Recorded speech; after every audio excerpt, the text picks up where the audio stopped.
आज आपल्या संपूर्ण देशामध्ये दुःखाची लाट आहे।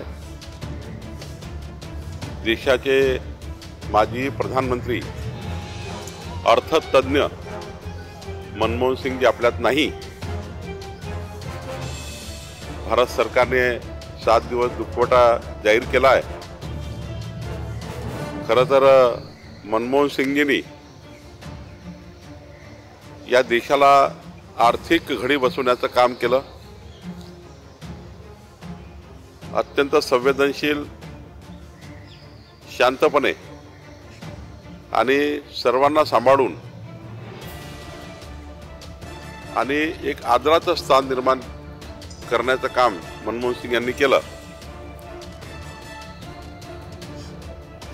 मनमोहन सिंगच्या जाण्यामुळे देशाचं नुकसान झालं आहे। मी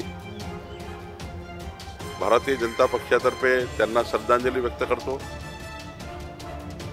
ही पोकळी न भरून निघणारी आहे,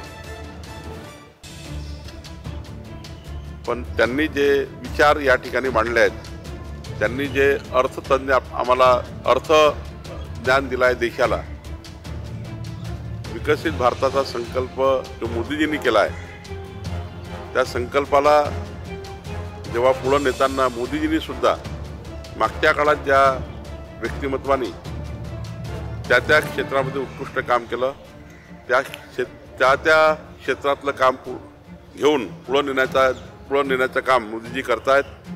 आणि त्यामुळं मनमोहन सिंग यांची कारकीर्द, मनमोहन सिंग यांचा राजकीय प्रवास आणि मनमोहन सिंगजी यांचा जो काही या देशाला त्यांनी विकासाकडे नेण्याकरता ज्या ठेवी ठेवलेल्या आहेत, त्या पुढच्या पिढीला, आमच्यासारख्या पिढीला या प्रेरणादायी आहेत। मी त्यांना श्रद्धांजली व्यक्त करतो।